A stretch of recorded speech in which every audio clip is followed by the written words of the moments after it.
আসসালামু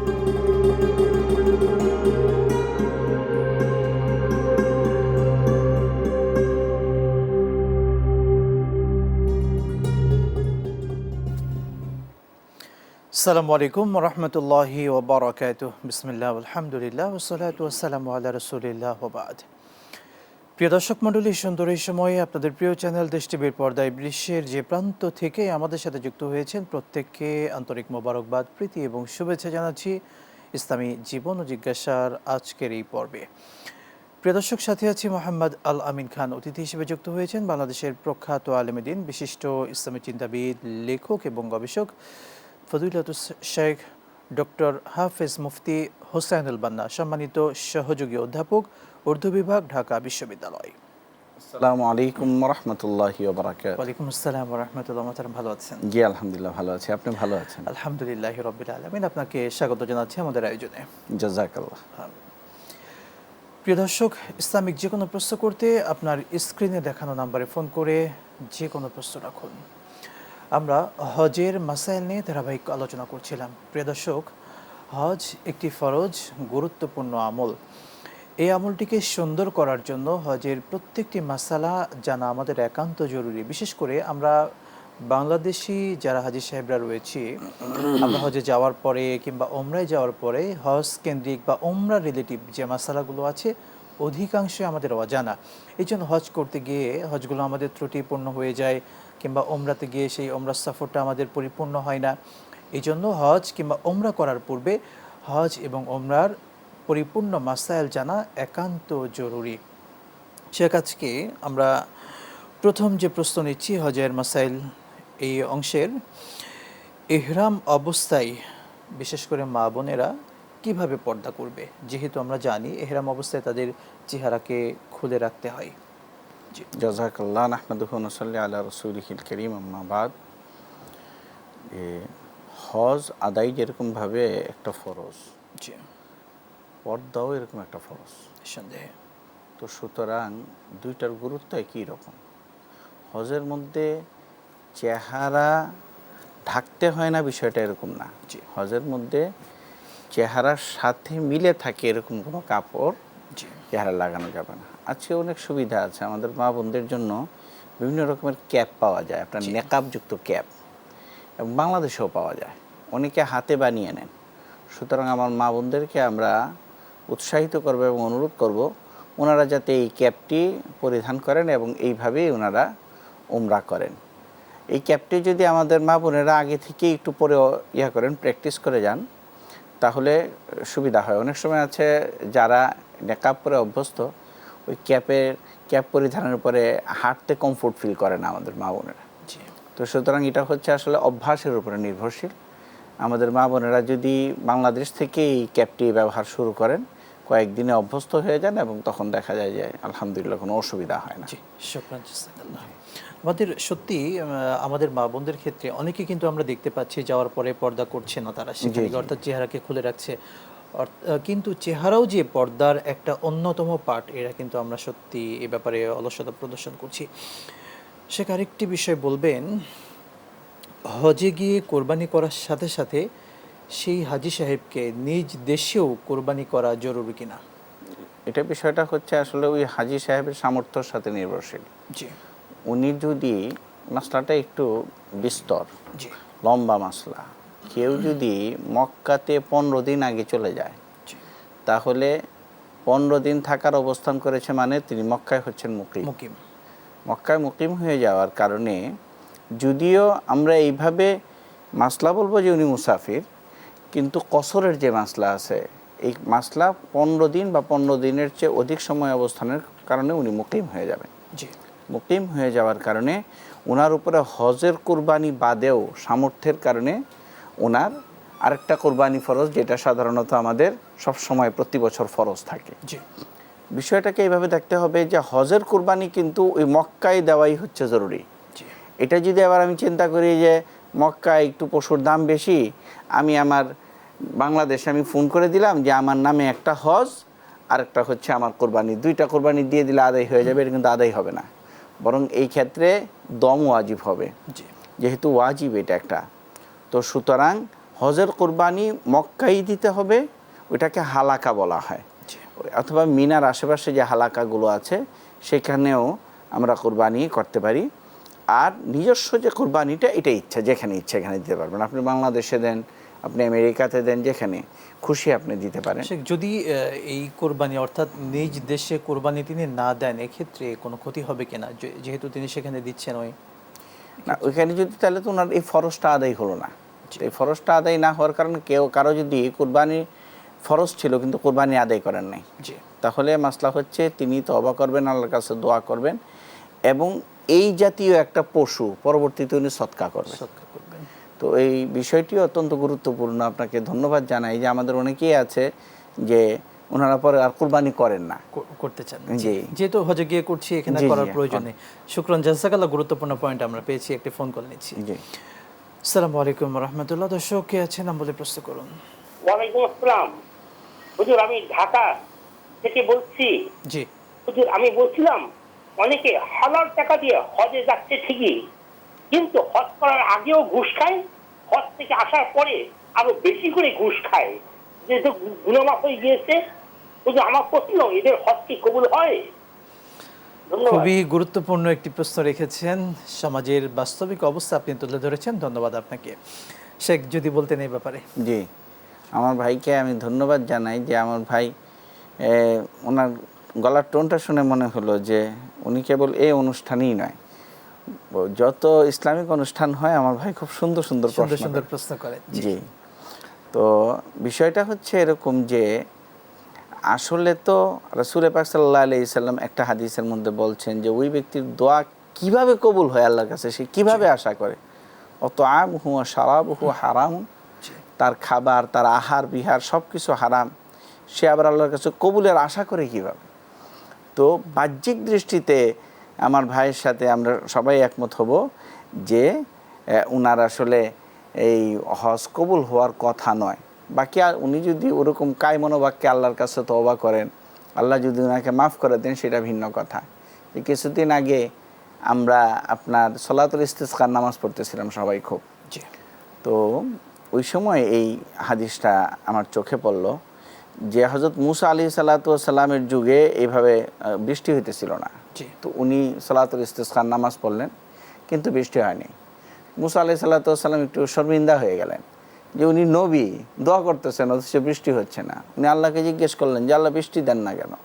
আল্লাহ বললেন, তোমার এখানে এরকম একজন নাফরমান আছে যে গত 40 বছর আমার সাথে নাফরমানি করতেছে, এক মুহূর্তও সে আমার সন্তুষ্টির খাতিরে ব্যয় করে নাই, তার কারণে বৃষ্টি হচ্ছে না। তো হযরত মুসা আলাইহিস সালাতু ওয়াস সালাম বললেন যে আমাদের এখানে এরকম একজন লোক আছে যার 40 বছর এরকমভাবে সে নাফরমানি করতেছে, সে আমাদের এই নামাজের থেকে বের হয়েছে, তাইলে আল্লাহ বৃষ্টি দিবেন। কিন্তু কিছুক্ষণ পরে দেখা গেল যে বৃষ্টি নামতেছে, কেউ বের হয়নি। তো মুসা আলাইহিস সালাতু ওয়াস সালাম আরো আশ্চর্য হইলেন, আল্লাহকে বললেন যে আল্লাহ বৃষ্টি তো দিলেন, কিন্তু কেউ তো বের হয়নি। যেই ব্যক্তির কারণে বৃষ্টি হচ্ছিল না, ওই ব্যক্তি এরকম তওবা করছে যে আল্লাহ সুবহানাহু ওয়া তাআলা তার তওবার কারণে এখন বৃষ্টি দিচ্ছে। সুবহানাল্লাহ, সুবহানাল্লাহ। মুসা আলাইহিস সালাতু ওয়াস সালাম বললেন যে আল্লাহ আমার কাছে নামটা একটু বলেন তাহলে তার। আল্লাহ বললেন, গত 40 বছর নাফরমানি করছে, তোমাকে নাম বলি নাই, আর এখন তো তওবা করছে, তোমাকে কেন নাম বলবো? আল্লাহু আকবার। তো কারো যদি এরকম তওবা থাকে এটা ভিন্ন কথা, কিন্তু বাহ্যিক বিষয় হচ্ছে যে এই ধরনের লোকদের কোনো ইবাদতই আসলে কবুল হয় না। শুকরান, জাযাকাল্লাহ। আমরা আবারও শুনবো। বিরতির পরে আবারও স্বাগত জানাচ্ছি আপনাদের প্রিয় চ্যানেলে, প্রিয় অনুষ্ঠান ইসলামী জীবন ও জিজ্ঞাসায়। প্রিয় দর্শক, ইসলামিক যে কোনো প্রশ্ন করতে কিংবা হজ সংক্রান্ত যে কোনো প্রশ্ন রাখতে আপনার স্ক্রিনে দেখানো নম্বরে ফোন করে প্রশ্ন করুন, কিংবা দেশ টিভি ইসলামিক শো ফেসবুক পেজে গিয়েও কমেন্ট বক্সে প্রশ্ন রাখতে পারেন। শেখ, আমরা হজ সংক্রান্ত আরেকটি প্রশ্ন নিচ্ছি। ইহরাম অবস্থায় হজের দিনগুলোতে, বিশেষ করে হজের 5 দিনগুলোতে যদি কেউ মেডিপ্লাস বা এই টাইপের সুগন্ধ জাতীয় পেস্ট দিয়ে দাঁত ব্রাশ করেন, এক্ষেত্রে কোনো ক্ষতি হবে কিনা? জি, আসলে ইহরাম অবস্থায় কোনো সুগন্ধি ব্যবহার করা যায় না।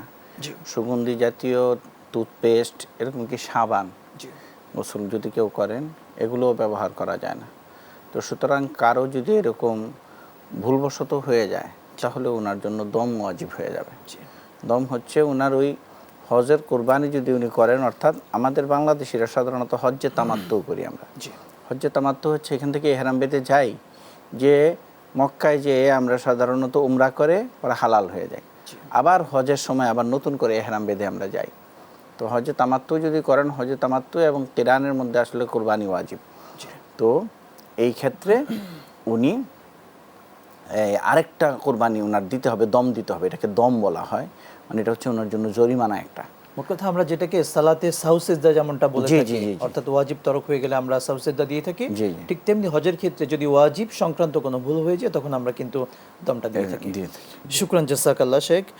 আচ্ছা, আপনি হজ্জে তামাত্তুর ব্যাপারটি বললেন, সঙ্গে একটু যুক্ত করবেন, আমরা হাজী সাহেবরা সচরাচর যাদের প্যাকেজ থাকে, অর্থাৎ হজ সময়ের পূর্বে, হজের দিনগুলোর অনেক পূর্বে যারা যায় তারা তো গিয়ে প্রথমে ওমরা করছেন, এরপরে হজ করছেন, কিন্তু যারা হজের ঠিক সময়ের কয়েকদিন আগে যাচ্ছেন এবং মূল সময়টা তারা পরে পাচ্ছেন হজের পরে, তারাও কি হজ্জে তামাত্তু করবেন নাকি হজ্জে কিরান করবেন সেক্ষেত্রে? আসলে বিষয়টা হচ্ছে কি, যে রাসূল পাক সাল্লাল্লাহু আলাইহি ওয়াসাল্লাম কোন হজ করেছিলেন, জি এইটা নিয়ে আমাদের আইম্মা উলামা ইকরামদের মধ্যে, স্কলার যারা ছিলেন তাদের মধ্যে একটা মতানৈক্য আছে। জি ইমাম শাফি রহমতুল্লাহি আলাইহির কাছে রাসূল পাক সাল্লাল্লাহু আলাইহি ওয়াসাল্লাম হজ্জে তামাত্তু করছেন, যেটা সাধারণত সবাই করেন। এহরাম বেঁধে যান, ওইখানে যে হালাল হয়ে যান, তারপরে আবার নতুন করে এহরাম বাঁধেন, এবং এটাকে উনি উত্তম বলেছেন। আর ইমাম মালিক রহমতুল্লাহ আলী বলেছেন যে না, রাসূল পাক সাল্লাল্লাহু আলাইহি ওয়াসাল্লাম হজ্জে ইফরাদ করেছিলেন। হজ্জে ইফরাদ হচ্ছে শুরুতে যে কোনো উমরা নেই, শুধু হজ করবে, শুধু হজ করবেন, হজের জন্য অপেক্ষা করবেন এই যেই কয়দিন থাকবে আগে। আর ইমাম আবু হানিফা রহমতুল্লাহ আলীর কাছে হচ্ছে হজ্জে কিরান হচ্ছে উত্তম, কারণ এর মধ্যে কষ্ট বেশি। এহরাম বেঁধে আমরা যাব, যে উমরা করে আমরা হালাল হব না, একই এহরাম দিয়ে হজ করব। একই এহরাম দিয়ে হজ করব। তো এটার মধ্যে যেহেতু কষ্ট বেশি, এই কারণে সওয়াবও বেশি। তো আমাদের বাংলাদেশের অধিকাংশ আমাদের মানুষ হচ্ছে হানফি মাযহাবের। তাই কেউ যদি দেখা যায় যে 2-1 দিন আগে বা 4-5 দিন আগে শেষ ফ্লাইটে গেলেন উনি, তাকে আমরা উদ্বুদ্ধ করব এটা যে আমাদের এই ভাই বোনেরা যাতে হজ্জে কিরানই করেন। হজ্জে কিরান করলে ইনশাল্লাহ এটা আপনাদের জন্য উত্তম হবে। আর অন্য ভাইয়েরাও যদি একাধিক হজ হয় ওনাদের, একবার ইয়া করলাম আমি তামাত্তু করলাম, একবার ইফরাদ করলাম, একবার কিরান করলাম, এইভাবে করলে প্রত্যেক স্কলারের কথা অনুযায়ী রাসূল পাক সাল্লাল্লাহু আলাইহি ওয়াসাল্লাম যেটা আদায় করেছেন এটা আমার আদায় হয়ে যাবে, সবগুলো আদায় হয়ে গেল। জি, শুকরান জাযাকাল্লাহ, গুরুত্বপূর্ণ পয়েন্ট বলেছেন শেখ। আরেকটি বিষয় বলবেন, বিশেষ করে আমরা ওমরার সফরে গিয়ে ওমরার জন্য বিশেষ করে নফল সালাতটা উত্তম হবে নাকি নফল তাওয়াফ, কোনটা উত্তম হবে দুইটার মধ্যে ওমরা সফরে? হাদিসের ভাষ্যমতো বোঝা যায় যে ওমরার সফরে বা এই যে আমরা হজ্জে তামাত্তু করতে যেয়ে দেখা যায় যে হজ্জে কিরানের পর, হজ্জে তামাত্তুতে আমরা উমরার পরে বাকি সময়টা আসলে কি করব, হজের জন্য অপেক্ষার সময়, এই সময় অধিকাংশ উলামা ইকরামের মত হচ্ছে যে এই সময় তোয়াফ করাটা উত্তম, কারণ তোয়াফের জন্য অন্য কোনো জায়গা নেই। নফল নামাজের জন্য তো আমি বাসায় পড়তে পারবো, অনেক জায়গা আছে। তো এই হিসাবে উলামা ইকরাম বলেছেন যে তোয়াফটি আমরা করব, বেশি বেশি তোয়াফ করব যতবার, এরকম কি উমরার চেয়েও বেশি সওয়াবের কথা বলা হয়েছে তোয়াফের মধ্যে। তো সুতরাং নফল উমরা না করে আমরা তোয়াফ বেশি বেশি করব। জি, শুকরান জাযাকাল্লাহ। আমরা এখান থেকে আবারও শুনব। প্রিয় দর্শক মণ্ডলী, আবারও বলছি, হজ সংক্রান্ত কিংবা ওমরা সংক্রান্ত যে কোনো মাসালা আপনারা আপনাদের প্রিয় চ্যানেল দেশ টিভির পর্দায় করতে পারেন, স্ক্রিনে দেখানো নাম্বারে, কিংবা দেশ টিভি ইসলামিক শো ফেসবুক পেজে কমেন্ট বক্সে গিয়েও। বিরতির পরে আবারও স্বাগত জানাচ্ছি আপনাদের প্রিয় চ্যানেলে, প্রিয় অনুষ্ঠানে। ইসলামিক যে কোনো প্রশ্ন করতে স্ক্রিনে দেখানো নাম্বারে ফোন করে প্রশ্ন করুন। শেখ, আমরা আরেকটি প্রশ্ন নিচ্ছি। বিশেষ করে যখন আমরা এহরাম থেকে হালাল হওয়ার সময় স্ত্রী স্বামীর চুল কিংবা একজন হাজি অপরজন হাজির চুল কেটে দিতে পারবেন কিনা? যে এটা সম্পর্কে আসলে উলামা ইকরামের মতানৈক্য আছে, তবে এই সূরাতে এভাবে উল্লেখ করা হয়েছে যে উভয়ে ধরবেন উভয়ের চুলকে এবং উভয়ে একসাথে ইয়া করবেন। কিন্তু আমাদের যে ইউসুফ কারদাবি রহমতুল্লাহ আলী সহ অন্যরা বলেছেন যে না, এই সময় আসলে হালাল হওয়ার বিষয়, একজন চুল হলক করার মাধ্যমে, কাটার মাধ্যমে হালাল হবে, মানে যার কাটা হইলো, আর আরেকজন কাটতেছে, সে এই কাটার কারণে সে হালাল হয়ে যাবে। তো সুতরাং এই জায়গায় এত বাড়াবাড়ি করার দরকার নেই, একজন আরেকজনের চুল কেটে দিবেন, যিনি কাটবেন তিনি আগে হালাল হবেন, আর যে কাটতেছেন উনিও হালাল হয়ে যাবেন। তারপরেও যেহেতু মাথা মুন্ডানো বা কসর করা এটি একটি ওয়াজিবের অংশ, সেই হিসাবে তারপরে উনি মানে মা বোন হলে চুলকে কসর করবেন উনি। আর যদি পুরুষ হন তাহলে উত্তম হচ্ছে কসর না করে হলক করা, অর্থাৎ মাথা মুন্ডানো। এইভাবে আমরা কাজটি করব। শুকরান, জাযাকাল্লাহ।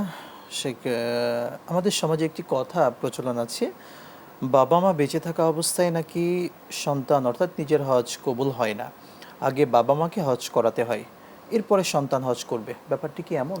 সম্পূর্ণ ভুল এবং একটা অসত্য কথা এটা। জি বরং হজ হচ্ছে একটা ইনফেরাদি আমল। জি কারো যদি হাওয়াইজে আসলিয়া বলা হয় যে নিজের পরিবারের খরচ বাদে মক্কা মদিনাতে এই সময়ে যাওয়া আসার মতো এবিলিটি তার থাকে, তার উপরেই হজ ফরজ। হজের জন্য 3 মাস, শাওয়াল, জিলকদ, জিলহজ, এই 3 মাসে যার কাছে এই অর্থ থাকবে। কারো ডিপিএস ম্যাচিউরড হয়ে গেল, কেউ এই সময় আপনার রিটায়ারমেন্টে গেলেন, কিন্তু বিপুল অঙ্কের একটা প্রভিডেন্ট ফান্ডের পিএফ ফান্ড বলে এটাকে, এই ফান্ডের একটা টাকা পাবেন। তো ওনাদের উপরে কি কারো বাবা মারা গেল, তিনি অনেক অঢেল সম্পদের মালিক হয়ে গেলেন, আগে কিছুই ছিল না ওনার, তার উপরে হজ ফরজ হয়ে যাবে। তাই এই বিষয়টিকে মেয়ে বিয়ে দেওয়ার সাথে, সন্তান সন্ততিকে বড় করার সাথে, বাড়ি গাড়ি একটু জায়গা করার সাথে, মা বাবার হজ করার সাথে আমাদের অনেক সময় নানা কুসংস্কারে আমরা হজকে আপনার বিলম্বিত করি। এটা জায়েজ নেই। বরং রাসূল পাক সাল্লাল্লাহু আলাইহি ওয়াসাল্লাম বলেছেন, যেই ব্যক্তির উপরে হজ ফরজ অথচ সে হজ করলো না, কোনো অত্যাচারী বাদশাহ অথবা শরীয়ী কোনো উজর তাকে নিষেধ করে নাই, এরপরেও সে হজ করে নাই, ফাল ইয়ামুত ইনশা ইয়াহুদিয়ান আও নাসরানিয়ান, চাই সে ইহুদি হয়ে মারা যাক অথবা খ্রিস্টান হয়ে মারা যাক, আমি মোহাম্মদ কোনো পরোয়া করি না। তাই এই বিষয়টিকে খুব গুরুত্ব সহকারে দেখার দরকার আমাদের। শুকরান, জাযাকাল্লাহ। শেখ, আরেকটি প্রশ্ন নিচ্ছি। মেয়েদের ক্ষেত্রে যদি ইহরাম অবস্থায় অর্থাৎ ওমরা সফরে যাওয়ার পরে তাদের যদি পিরিয়ড শুরু হয়ে যায়, এই অবস্থায় তারা মাতাফে বসা কিংবা মসজিদের ভেতর দিয়ে অতিক্রম করা, এই দুটো পারবেন কিনা? না, এটা আমাদের বোনদের অনুমতি নাই এটা। উনি যখন যদি ভিতরে শুরু হয়ে যায়, আল্লাহ না করুক, তাহলে উনি বের হয়ে আসবেন। কিন্তু যখন হবে, এটা হয়ে গেলে, শুরু হয়ে গেলে আমাদের মা বোনদের, তখন আর উনি মসজিদের ভিতরে প্রবেশ করবেন না, মাতাফে উনি যাবেন না। কারণ রাসূল পাক সাল্লাল্লাহু আলাইহি ওয়াসাল্লাম, মসজিদ তো মসজিদেই, মসজিদ তো পবিত্র অবস্থায় যেতে হয়। আর রাসূল পাক সাল্লাল্লাহু আলাইহি ওয়াসাল্লাম তওয়াফের ব্যাপারে বলেছেন, আত-তাওয়াফ হাওলাল বাইত মিসলাস সালাত, যে তওয়াফ করা কাবা শরীফের চতুর্দিকে, এটা হচ্ছে নামাজের মতো। নামাজের জন্য যেরকম পবিত্রতা শর্ত, এটার জন্য এরকম ভাবে পবিত্রতা হচ্ছে শর্ত। মা বোনরা যখন সুস্থ হবেন, তারা তাদের যে তাওয়াফটা ছিল সেটা তো পরে আদায় করে, জি জি, পরে কাজা করে নেবেন, ওনার কোনো অসুবিধা নেই। আমাদের মা বোনদের যেমন হযরত আয়েশা রাদিয়াল্লাহু তাআলা আনহার একবার এরকম হলো, রাসূল পাক সাল্লাল্লাহু আলাইহি ওয়াসাল্লামের সাথে উনি ইহরাম বেঁধে আসলেন, আসার পরে রাসূল তাঁবুতে আসলেন, এসে দেখেন হযরত আয়েশা রাদিয়াল্লাহু তাআলা কান্না করতেছেন। বলে, তুমি কান্না করতেছো কেন? বলে, আমার তো এরকমভাবে শারীরিক অসুস্থতা শুরু হয়ে গেছে। রাসূল সাল্লাল্লাহু আলাইহি ওয়াসাল্লাম বলেন, কোনো অসুবিধা নেই, আমরা আমাদের ইয়াগুলি আদায় করে নিই, তুমি পরে আদায় করবা। পরে হযরত উনি যখন সুস্থ হইলেন, তখন ওনার ভাই যে ছিলেন আব্দুর রহমান ইবনে আবি বকর, ওনাকে নিয়ে রাসূল সাল্লাল্লাহু আলাইহি ওয়াসাল্লাম হযরত আয়েশা রাদিয়াল্লাহু তাআলা আনহাকে তানাইম নামক স্থানে পাঠাইলেন, যে ওইখান থেকে ইহরাম বেঁধে আসো। ওখানে আজকে একটা মসজিদে আছে, মসজিদ আয়েশা নামে। পরে ওই স্থান থেকে হযরত আয়েশা রাদিয়াল্লাহু তাআলা আনহা আবার ইহরাম বেঁধে এসে ওনার বাকি কাজ তওয়াফ ছিল এটা আদায় করেছেন। স্বল্প সময় একটা পয়েন্ট বলবেন, যদি আমরা আমাদের মা বোনরা বিশেষ করে মক্কা থেকে শেষ করে মদিনায় চলে যান, অনেক সময় যেহেতু তার এই অবস্থায় যদি তিনি চলে যান, মদিনা থেকে পুনরায় মক্কায় আসা হয়তো তার পক্ষে সম্ভব না, এক্ষেত্রে তার করণীয় কি হবে? আসলে বিষয় হচ্ছে যে যদি উমরা এরকম হয়, তাহলে আমাদের কাজা করতেই হবে। তাই আমাদের মা বোনদের অবস্থান করে হলেও এই কাজাটা আদায়। শুকরান, জাযাকাল্লাহ। আমরা আপনাকে অসংখ্য ধন্যবাদ জানাচ্ছি। প্রিয় দর্শক মণ্ডলী, আল্লাহ তাআলা আমাদের প্রত্যেককে সুন্দরভাবে হজ করার তৌফিক দিন। আমিন। আমাদের হজগুলোকে কবুল করুন, আমিন। সফরকে নিরাপদ করুন, আমিন। বিদায় নিচ্ছি। আসসালামু আলাইকুম ওয়া রাহমাতুল্লাহি ওয়া বারাকাতুহু।